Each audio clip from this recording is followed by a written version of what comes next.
we've been waiting for it to happen because it's gonna happen, and yet it feels like such a big thing when it does. Where is Joker going to be at the end of this year? I want him to win it. Just for the sake of his legacy, for the sake of history. Mad Olympics. The main man, I left him for the end. Neeraj Chopra. We were also hyped. It was just so exciting. I flipped. I remember just screaming, running around the place and hugging whoever was next to me. I don't think I'd be able to bring Messi to PSG in FIFA. I mean, how weird is this? It just seems so weird to see him in this different jersey. Harry Kane's only going to Manchester City if he's going anywhere. Oh my god, are Tottenham better without Harry Kane? They're not better without Harry Kane. It's the first game of the season. On this, that, and okay, you want? We don't have. Go away. Go.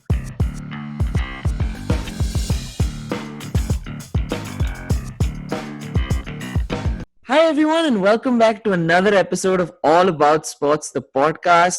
Welcome back. This is actually our 61st episode and going to be our finale for our season 1. We're trying to kind of blockade all of our episodes to kind of map up with how the seasons are scheduled kind of in the football world and a lot of the sporting world. So this is the last episode of season 1. We're going to do a big recap of a lot of the sporting events kind of across sports. So meant to be kind of an episode where we look at a few different things. A couple of quick reminders for all our viewers and listeners. First off, we had this awesome Olympic series. So do check it out. We got to speak to a lot of India's Olympic athletes. It was a real pleasure. We got to learn a lot about where they've come from, how they became Olympians, their experiences, their journeys. So do check that out. Another big item is with the release of our season 2, so our next season of the podcast, we're also going to be releasing a website. So do check it out. It's going to have a bunch of sports-related content. We're trying to make it like a very broad-ranging sports network that will kind of cover pretty much all the sports we follow. So do stay tuned for that and do check it out once it's actually up and running along with season 2. But before we get into anything, just a quick reminder again, this is All About Sports. We're a podcast by fans, for the fans, covering every sport, as many sports as really we know. You're joined by, your regular hosts today, including myself, Rishabh. We got Aniket. Okay, I was on mute and that seems to be a trend with me. So Perfect. Right? I think I'm going to do it every time now. I'm going to do it every time. Perfectly, Gui. There could not have been a better introduction for you. That was perfect. And Mazhar. Hey everyone. Just good to be back. Missing Shubham, but we're good to go anyway. Exactly. Just a quick reminder, our fourth host couldn't join today, but Shubham Malu will also be joining going forward. So with that, guys, let's dive into it. We wanted to do a quick recap of sports kind of across the spectrum and the last season. Gui, I'll go to you first because it's a tennis topic. We're kind of going chronologically. So quick recap, Gui. Wimbledon 2021. Wimbledon was back this year after obviously the gap last year because of COVID. Gui, what was the biggest highlight for you from the Wimbledon this year? There was only one highlight, and it's like it's like 3 people tied at 20 slams, which is the most absurd thing. Like, I mean, we've been waiting for it to happen because it's gonna happen, and yet it feels like such a big thing when it does. And the best part about it is that all 3 of them are just like acknowledging each other every time they come close or beat each other. Okay, not beat really, but still, it's just so good to see that 3 of probably the toughest competitors we've ever watched are playing against each other for so many years. And one of them still wants to hang around even though he is significantly older than them, the other 2. And it's just almost borderline beautiful to watch because, well, I want the 40-year-old to stay in the game still. But triple 20, yikes. I mean, we know who's going to run away with it. I don't even want to say it, but Novak was such a dominant force throughout the slam. Even though he dropped set 1 in the finals, which was like shocking because he was leading in that set as well. Calmed himself down, 3 sets on the trot after it, and it's just doing what he does. He's made a habit out of it. It's great to watch, and of course Ashley Barty, who is undoubtedly like the sweetheart of the entire tennis circuit. Such a sweet individual, doesn't show so much emotion on the court other than a smile, whether a win or a loss. And I think she just is such an underrated player in women's tennis. Every time she wins a slam, I'm really happy. That's all I know. Absolutely. And I was going to say, I mean, you hit the nail on the head with Djokovic. I mean, it's just an iconic. Just a memorable moment, when all three of them being tied in the same spot. It's completely epic that we've gotten to witness this. Maz, I did want to ask you. So, he was going for the Golden Slam this year, had an opportunity to potentially win it really every major tennis tournament. Obviously, he's missed out a bit on the Olympics now. What are your thoughts on the US Open that's coming up? It's an opportunity for a calendar slam. What are your thoughts? He has some injury niggles now coming up. What are your thoughts? What do you think his chances are? Where is Joker going to be at the end of this year? I was waiting and I was hoping that you asked me this question, and I'm glad you went to Gui first. Uh, Djokovic, man, he definitely is the only one, to be honest, who's capable of winning all four slams. Realistically, let's be very realistic about it. I want him to win it just for the sake of his legacy, for the sake of history, and to finally watch someone win all four slams in the men's circuit in the same year. I don't know if we'll ever see it again, honestly. Someone winning the Golden Slam, it's beyond imagination, and I think he'll do it. Injury niggles, he'll figure that out for sure. He always has. I don't see anyone stopping him. There is no chance. I know Wawrinka's coming back, but I don't know how fit or how ready he'll be for the US Open. The other thing about Djokovic also is that you mentioned the Olympics. Now, we've spoken about this in the past. The 3-set versus 5-set rule, right? In 3 sets, we do see upsets very often because, well, you don't have enough time to recover if you drop 1 set, right? Because then you're literally you don't have that sort of leeway to potentially drop another set, because then you lose the match. So I think it just comes down to that. Just tells you how great Rafa also was to have won that gold medal, and why he has his own place in history as well. Coming back to the 20 slams, I was just doing the math when you mentioned it. That's 60 slams between the three of them. 15 Even years. if, yeah, 15 years together they've played. If you take it from when Federer started, that's 20 years. So even if you take it from that point in time, it's 80 potential Grand Slams that could have been won.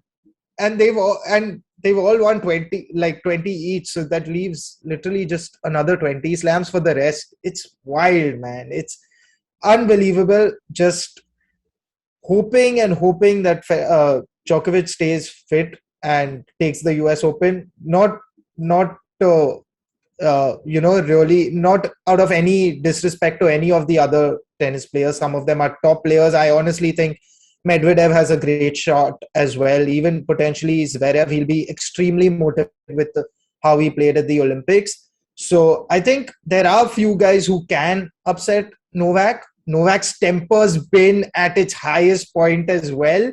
That's, I think, his biggest downfall. That could probably be his one vice, if I could say, or Achilles' heel, pun intended. And yeah, so just excited for that.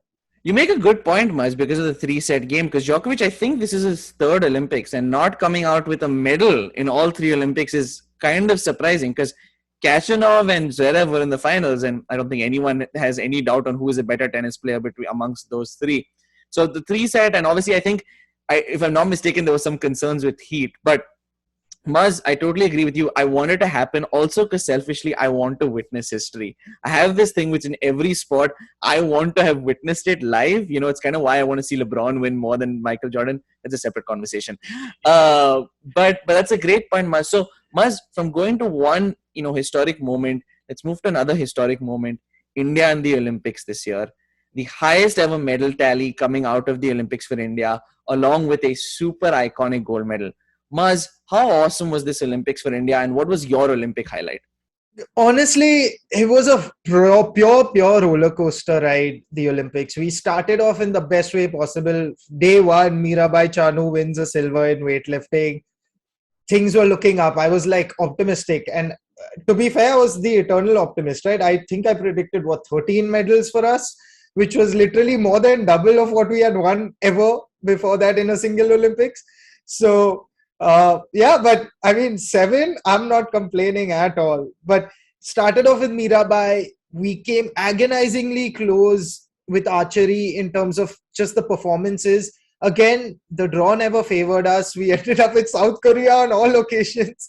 Though shout out to Atanu Das. I remember when I mentioned he was the guy to watch, and man, he took down the world number 2 from Korea, Oh Jin, and that was an immense battle. I remember watching that, and I was truly amazed by the ice in his veins.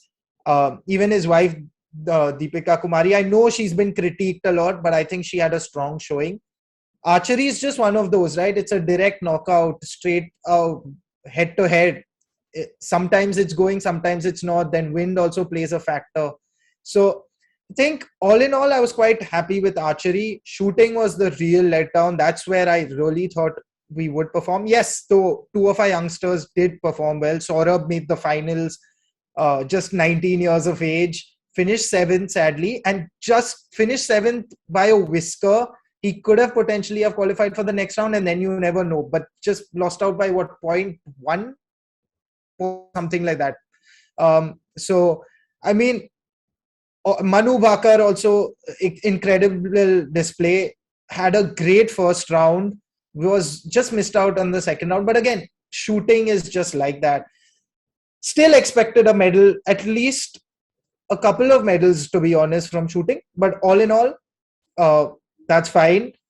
Then again, we slowly saw improvements in general. I was really impressed by all our sailors. I thought all of them performed admirably well. Some races they were, I mean, we saw Varun and Gana finishing fourth and seventh, I think, in a couple of races, which is really commendable. And yeah, moving on, hockey, man, that was the highlight at the end of the day. No one expected us. I remember we discussed it and we said if someone can do it, it's us. And well, our men delivered. Even women, just heartbreaking to lose in the bronze medal game, but valiant effort and Chak de India, man. Seriously. Finally, the main man. I left him for the end. Neeraj Chopra. My God, I remember when I didn't watch it live, sadly, but my phone was buzzing with notifications, and I saw Gui's message. I remember, and he sent Neeraj Chopra with crying faces. I just quickly opened the Olympics app and I read Neeraj Chopra first place. I flipped. I remember just screaming, running around the place and hugging whoever was next to me at that point in time. But what a moment, man. What an iconic moment. But what I loved the most was what he said after that. My next goal is to break the world record, and that's what we want. That's the winning mentality we need and our country needs to bolster our sports in general. And more power to him, more power to all our medalists.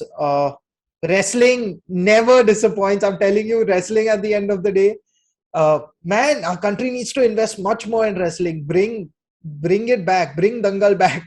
It's time. It's time for sure. It's a great point, Maz, and you make such a good point because of how many of us would have predicted the gold medal coming from track and field? Not, I'm shocked. I'm completely shocked that that's where it's come from. And you make a very good point, Maz. We started off really hot.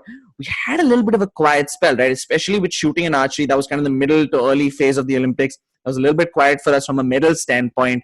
So there's a little bit of a lull. And then towards the end with, wrestling and obviously with the gold medal for Neeraj Chopra, we kind of came in late with the medals. Gui, I'm going to flip to you quickly. Your Olympic highlight as well, your best memory. I mean, you obviously were the notifier to everyone, or at least in our group, who about Neeraj Chopra. But what was your big moment from this Olympics?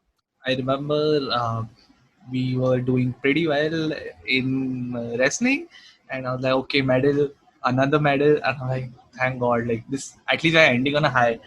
And I knew the javelin final was on sometime in the afternoon.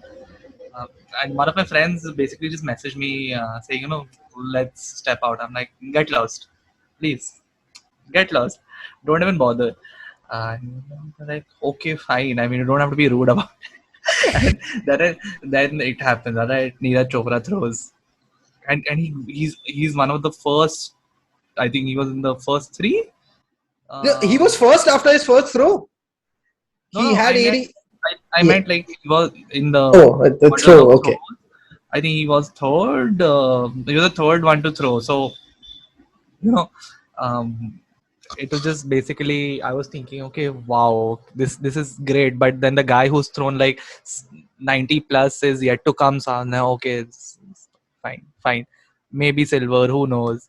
All right, I'm just quiet about it. And then this guy turns up and doesn't throw anywhere close to 90, and I'm like, okay, fine. Then Neeraj improves his throw, and I'm like, wow, I mean, what is going on here? What is going on? And it just panned out in a manner that event peaked with Neeraj's second throw. That's how the event was. Like it peaked with the second throw, and after which it was just. Even, although a huge shout out to the Czech athlete, if I'm not wrong, uh, I think 35 plus old athlete throwing a javelin in and ending up with a medal is just insane. And no offense to him, like I don't look, I should not be commenting on what athletes should look like. All right, last person who's allowed to do that. But out of all the guys there, least likely to look, I mean, he looks least likely to throw it that far. All right, and he did. So huge shout out to him also. But Neeraj Chopra's gold was like peak peak peak drama moment, because like I was watching it with my parents, right? My parents are huge sports buffs as well, and they're just like, where do we, like, what is the appropriate celebration? Because never processed this, like, in a very long time, right? uh, Come so close, because even the hockey, women's hockey medal chance, like, kind of dulled our hopes for a moment, and then this happened with wrestling, and we finished on such a high. I think everything, all of the pain of seeing our shooters and our archers go without a medal was just wiped out. So the Olympics were pretty intense this time. I loved it. Great streak. Sorry. Just one more shout out. PV Sindhu. Two Sindhu, medals. Lavlina, Two Sindhu, medals. But yeah, but Sindhu, man, two medals. She really has proved that. I mean, lived up to the hype and more. She really elevated her game in these Olympics. She was top draw. Lost to, well, to be fair, literally the one person who was world number one, right? So I mean, fair enough, and great performance by her in general. Uh, I think I watched all her matches. I Mhm. watched all her matches, and what I noticed was that she has this killer instinct, and man, her movement on that court is unbelievable. No one moves like her for that height in badminton, for sure. And Uh, to the athletes we didn't probably mention with the names, Lavlina won, Ravi Kumar Dahiya won, Bajrang Punia won. These guys just like huge respect, because I don't know what to say. It's just like the ultimate pride, right? Winning something for your nation. Mad Olympics. Absolutely, good. You hit the nail on the head. I was just going to do that next step of just reminding you. So we had totally, we had 7 medals this year. We had 2 silver, 1 gold, and 4 bronze. So fantastic showing. I'll again give a quick reminder, but I think you all actually covered all the names already. Mirabai Chanu in weightlifting, Lavlina Burgoyne in welterweight boxing, PV Sindhu, of course, in badminton, Ravi Kumar Dahiya and Bajrang Punia in wrestling, our Indian hockey team winning the bronze medal in men's hockey, and then of course Neeraj Chopra closing it out with javelin throw. A couple of other big shout outs, exactly like you said, our women's hockey team coming so close, finishing bronze. And also, another surprising one, Aditi Ashok finishing fourth in golf. 1 stroke off the medals, was and 2 strokes above anyone behind her. So she was just 1 stroke off from winning in women's golf as well. So great tournament, great Olympics for India. Congrats to all our Olympians, medalists, as well as everyone else who was there. It's an absolutely phenomenal achievement. And we were also hyped. It was just so exciting for all of us. So thank you so much to the athletes. Just a fantastic experience. A quick one I wanted to quickly ask you. I'll quickly go through this because a lot of this focused on our Indian Olympians and Indian Olympics. Any highlight moments for non-Indian athletes? I can go quickly first. One beautiful moment I thought, which again I'm not the most avid. I don't think I follow Olympics as much as the two of you, but the high jump moment where I honestly don't remember their names, but I know it was a Qatari athlete, an Italian athlete, eventually deciding after like doing 3 or 4 jumps, eventually deciding we're going to share the gold medal. Just an awesome moment. Both had been like injury ridden, I think, for most of the year and prior to this Olympics. So just an awesome moment. But quickly go shout out to either one of you, whoever wants to take this, your big highlight moment for non-Indian athletes. For me, the Olympics is almost like been centered around or focused around the 100-meter race, and like Marcel Jacobs was, I was like, what am I watching, dude? It is just amazing to watch him dominate. It's great. Like it's one of my favorite events. It's probably one of the most popular events at the Olympics. And big, I mean, Italy just doing that well in the Olympics. I'm like, what is happening? So many medals, insane turnout by the team. So that was it for me. Yeah, to go with that, I mean, I'm a sucker for swimming, always have been. Uh, Thanks to Michael Phelps, to be in all honesty, and Ian Thorpe before that as well, slightly. But yeah, it's got to be in swimming. Emma McKeown, or however you pronounce her surname, sorry. But yeah, the Australian swimmer, first Australian swimmer, first women athlete since I think the 1950s or whatever to have won 7 Olympic medals in a single Olympics. So she had what, 4 gold, 2 silver, and 1 bronze, if I'm not mistaken. Amazing performance, and watching her swim was literally like one of the best things. That's why I love watching swimming. It always throws up these surprises. So yeah, that was definitely, I think, my Olympic moment. Mazhar, for our viewers and listeners, Mazhar himself used to be a pretty dope swimmer, so he'll always be the one to bring up swimming. He's always the one to give a quick shout out to swimming. But it's a great point and a great call out. So guys, with that, fantastic Olympics. It was great to watch. Let's move on to some of the drama from recent weeks from a different sport. We have to talk about Messi. I mean, we just have to talk about what the hell just happened in Messi. Barcelona saying they've agreed a contract with Messi. A lot of people, I remember my cousin actually telling me that, hey, like I know they've agreed it, but how the hell are they going to make it work with the budget? Just so people know, the La Liga has far more stringent regulations on how much budget you can actually have. So they actually restrict the amount that you can spend on transfer fees, player salaries, to a much more significant level than the financial fair play that exists across Europe. And essentially what happened is Barcelona figured there was no way for them to meet the limit that the La Liga had set for Barcelona. They were hoping they could get an exception this year because of COVID. La Liga said no way. And they eventually had to let Messi go. He's now, of course, going to be at PSG. Gui, I'll go to you with this one. How much of a shockwave is this for the footballing world? I mean, Messi has made it very clear he wanted to be in Barcelona. He agreed to taking a 50% pay cut to stay. I mean, how weird is this? It just seems so weird to see him in this different jersey.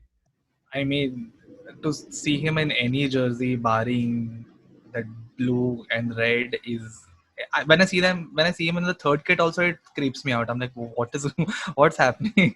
But yeah, my point being that you never imagined it, right? Like, it, the thought would never cross your mind that he's gonna end his career at a different club, barring say his boyhood club in Argentina. Like, that's the only other place that I would think he would go to except Barcelona. And now you see him at PSG, which is like, I mean, a notorious reputation, right, in terms of throwing money at players and having players maybe who are not as focused on their footballing accomplishments as much as they are on the cash. And again, that's a very unidirectional way of looking at it. Absolutely unnecessary to say that players who play for PSG are there for the money, but it's kind of, I was just trying to highlight what it means to play for PSG in the recent times.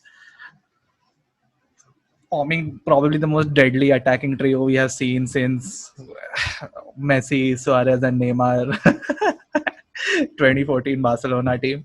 But yeah, I don't know. Like it panned out so well for PSG, right? Have to pay zero for acquiring Leo Messi. I mean, well, the wages would form maybe like a small team's transfer budget, but even then, having to pay nothing to Barcelona for having Messi on your team is just again that is the second most unimaginable thing after imagining Messi playing in a different team. And what's crazy is, I would argue that, this is like a manager mode team, a FIFA manager mode team, right? It seems like that, you just go on manager mode. But honestly, FIFA has become more realistic to the point that I don't think I would be able to do this in FIFA. I don't think I'd be able to bring Messi to PSG in FIFA. And it's happened in real life, which is what is so bizarre. Mazhar, how bloody OP is this new PSG team? At this point, they should let them win the Premier League also. This is a ridiculous team. I don't understand why they're in the French league and what competition they're going to face there. I love what you just said, because there was some ridiculous thing I read on Twitter which said that, making claims that Real Madrid wanted to move to the Premier League and play because they didn't want to stay in the La Liga because of its restrictions. I read that statement, and then imagine Madrid actually had to come out and announce that, listen, this is absurd. We've never had this. This is false. That's how crazy it is. Coming back to that, you're so right. Yeah, it's a full. I mean, you can't do this on FIFA because there's no chance you can get Messi on a free on FIFA. Firstly, secondly, they spent 50 million to acquire the best goalkeeper from the Euros in Donnarumma. They've got Gini Wijnaldum, who is Netherlands captain. They got Ashraf Hakimi, who is one of the best young players in the world. They got Sergio Ramos, less said the better. And well, arguably the greatest of all time in Leo Messi. I never in my wildest dreams, fine, Gui, you said I never thought of seeing Messi in another jersey. Fair enough. I never would have ever in my wildest dreams have thought we will see Sergio Ramos and Leo Messi playing together in the same team. At least not for professional football. Maybe in charities and all of those exhibitions, maybe. But never ever would I have thought that these two would be even like celebrating a goal together, for that matter. So it's just, I mean, I pinch myself still and to believe that this has happened. Even Coming, I never imagined that their kids would land up playing for the same team. Forget themselves playing in the same team. good point. But coming back to your question about how overpowering they are, Krishnan, it will be a complete failure if they don't win the Champions League, especially considering the fact that they've come so close with just Neymar and Mbappe, right? Now you've added Messi to that triumvirate, Eminem.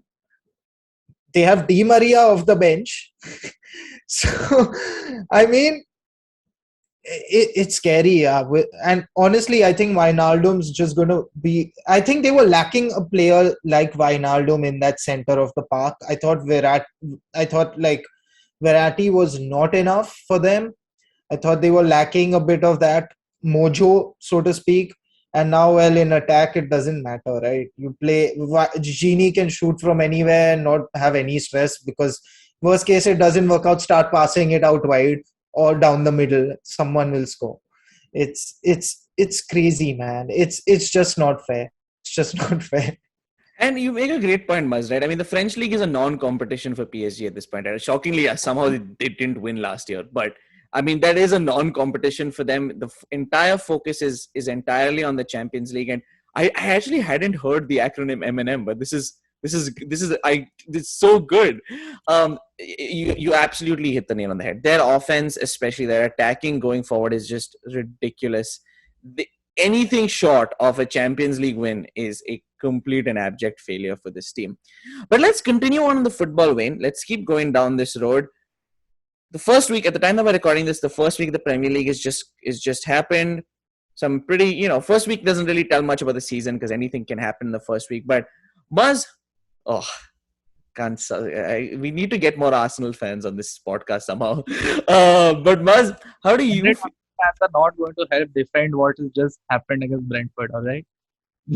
There is That's true. I myself cannot defend what happened, and also Arsenal cannot defend. So it's a combination of no one can do anything. But Muzz, how do you feel after this first week? What are your predictions for the end of the season? It's only week one, but how are you feeling things shape up when this season's all done?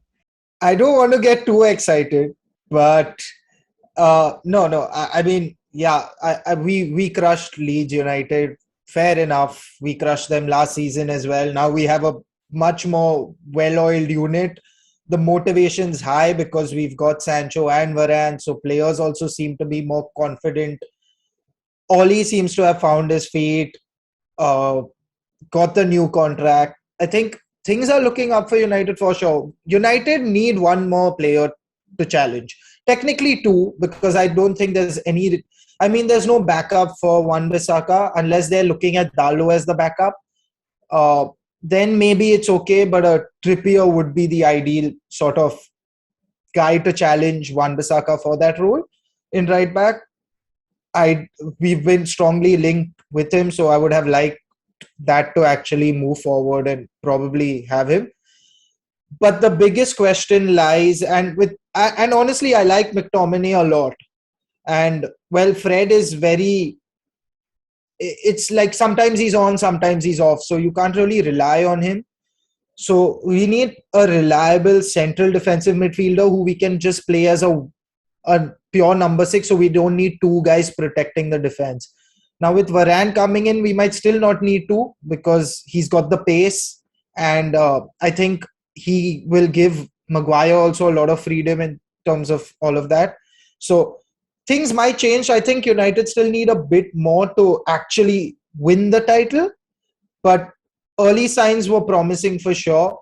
So I'm going to say I know City lost to Spurs, uh, but that's nothing to go by. They had a poor start last season when look how they finished. So I'm going to go with City to retain the title. I'm going to go with United just to edge out Chelsea, simply based on the fact that we managed to do it last season as well. And well, we've strengthened our side. Not to say Chelsea haven't, they've got Lukaku.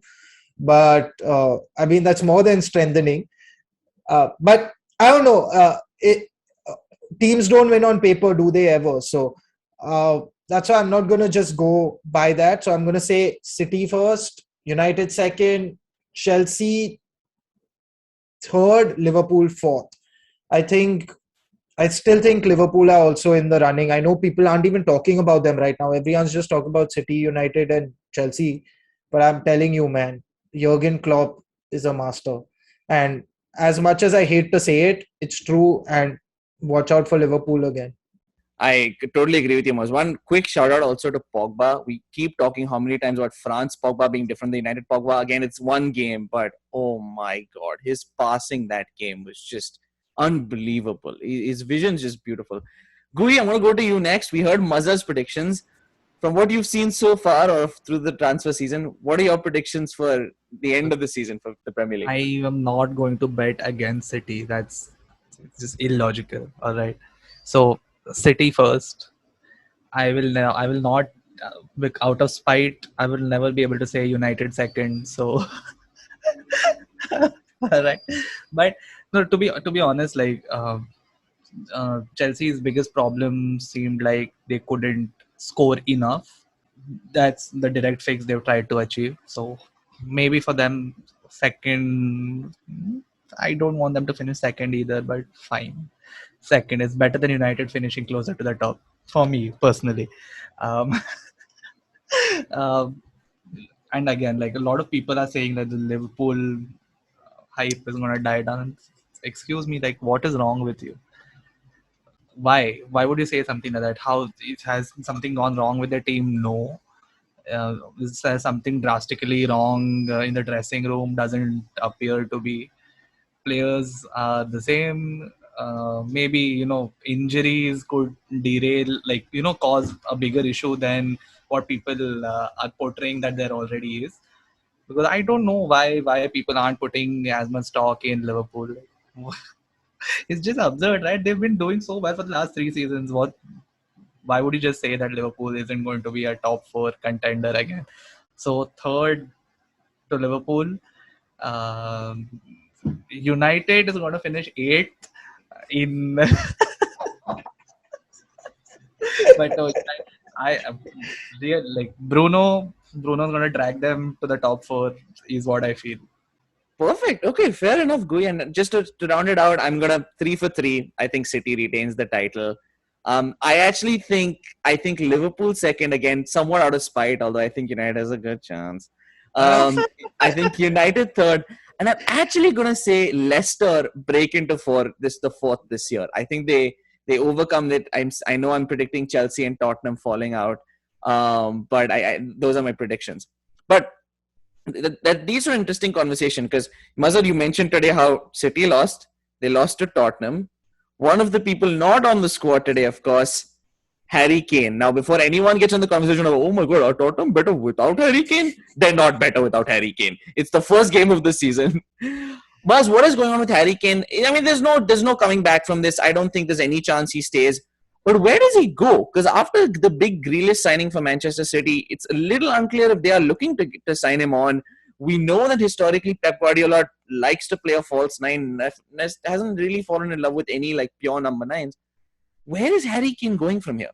Harry Kane's only going to Manchester City if he's going anywhere.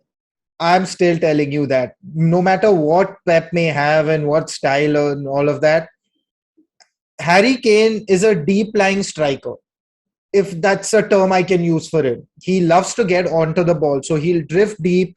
He loves to move off the ball as well. He doesn't have the pace, but Pep has never depended on pace in his teams, right? It's always been about good, crisp passing, managing to find space at the right times, getting onto the ball as much as possible, pass and move, pass and move. Kane can do that. Kane has experience of playing with Grealish as well. Kane has experience of playing with Sterling. Kane has experience of playing with Foden. He's the right fit, and Pep knows that. They are going to bid for him. There are strong rumors about City going in for a bid for 150 million euros. If he's going, if Daniel Levy is willing to take that, then Kane is going. The fact that he's not playing today means that he's clearly protesting. And clearly, Nuno is also not interested in playing someone who has such an attitude. He's forcing a move out. I watched that debate on of Sky with Gary Neville, uh, Roy Keane, and Jamie Carragher with fans of all the clubs, representatives of all the clubs. And in that, uh, Adam McCullough, I like what he said. He's like, Gary Neville was portraying Kane to be this saint. But I mean, he whatever he's doing right now is absolutely wrong. He needs to be a professional. He's the captain of that team as well. I understand he wants to force a move out, but there's a way and time to do everything. He shouldn't have signed the new contract. So that's his mistake as well. So I think it's just a mess. He should leave soon. And I don't care if City win, but it's just an ugly sight in general. Mazhar, that's you hit the note on Kane, and it's funny because the next thing we're transitioning to is to the NBA, where now it's become basically very regular for players to sit out, refuse to play, force their way into a move. That's become basically part and parcel of the NBA. Now it's a day-to-day occurrence. Again, like this feels like now every season, the transfer season's been, the trades have just been ridiculous. More and more super team building. It basically feels like a Cold War with one superpower on the east and one superpower on the west. Is what it's starting to feel like. Gui, I'll go to you first. A lot been happening in the NBA. What to you has been the biggest move so far of this offseason? Look, I I mean the biggest move. Maybe I can't say the single one move, but I think Bradley Beal, if he remains at Washington, pretty lucky to on Kuzma. He has Dinwiddie also. I mean, KCP. Sorry to all the KCP fans. I'm apologizing only to Mazhar over here to clarify. So I think Bradley Beal's luck, if he remains, that is pretty lucky to get that deal. Like, no one was really angling it, but it happened. And what is probably even more of a highlight point about the off season is Schroeder. I mean, I know it's not like a big move, but it's just like the Kane drama, right? There's I want so much, I want this, that, and okay, you want, we don't have, go away, go. So now you do what you feel like. Now you say you play for one season as that garbage team, whichever one decides to cave into your demands, and then of course, like, who knows how it's going to turn out next season? Right, next season someone's going to pull some cash out of the bag for him, but I love how you called. I love how you said garbage team, and because he's in Boston, so I love that. I love that. I'm not gonna complain. it had to happen, right? Like, who's going to who what was that absurd demand? Not like he dragged them to a fucking championship or something, or even the finals for that matter. He wasn't doing any form of dragging the team, like nothing. I want to shout out numbers, say I want so much money, this contract, that contract. No, dude, just stop. And Russ also, like, finally he'll have, probably all his stats make up for a ring. Who knows? Who knows? It's a good point, and that transitions into a good point of how we see this again, similar to the Premier League, where we see the season going, Muzz, because obviously the LA are a superpower team, but there are some very obvious concerns, right? I think the obvious one that's been brought up is age and injuries, right? Russ has historically not been a very injury prone, but in the last couple of years, pretty injury prone. Anthony Davis, obviously, his injury last season was one of the big reasons why the Lakers didn't make it very far in the playoffs. Obviously, I mean, Carmelo, we all know, is not a factor anymore. I know he's a big name, but he's not really a factor. He's going to be a shooting. So one is age and injuries. Number two is shooting, right? I mean, this is a very, very dominant team in the paint, but not necessarily with a lot of shooters, right? Wayne Ellington is really going to come in and provide a lot of that. They're going to hopefully have Carmelo doing the same off the bench. Muzz, how do you see this season finishing for LA? I know we all predicted them to be finalists last year. Probably might have been with Anthony Davis. Where do you see this season going in the East and West next season? Krishna, you hit the nail on the head. I think Anthony Davis is the only key that matters. These guys, the rest of them are just side pieces to the entire big picture, to be very honest. Anthony Davis is the only reason LeBron James won that championship. Let's be very honest. Of course, he's a factor, but LeBron himself can't do it, right? So, I mean, yes, Russ is great to have. I mean, we've already shat on him, so I can't even praise him too much now in the past. So, but I think the great addition was bringing back Dwight. I never know. I mean, obviously, Dwight left because money was a key factor. I don't think he wanted to leave, but it's just that he got a better offer from Atlanta. Now, well, Lakers are willing to put that money back in and get him back. So he's more than happy to join back. So I think that was a good addition. You spoke about shooting, but to be fair, I think they've done decently well in terms of the pieces they've added, because Malik Monk can offer some scoring. Kendrick Nunn is a decent point guard. Trevor Ariza's back. I think he's improved his shooting in general. Like I feel like he's become a more efficient shooter. Before, I think when he was younger, he just took some ill-advised shots, much like Rudy Gay in terms of his shot selection. But I think, yeah, and Wayne Ellington, like you said, I mean, they kept Wesley Matthews also, so they do have that 3-point shooter as well. I think they're okay. I think they've done enough to give LeBron his another ring. I'm just worried because, like I said before, man, I've got to criticize this Lakers front office. This champion or bust thing they've taken a bit too seriously since Kobe retired, to be honest. I mean, this is I would personally enjoy a Buck story, right?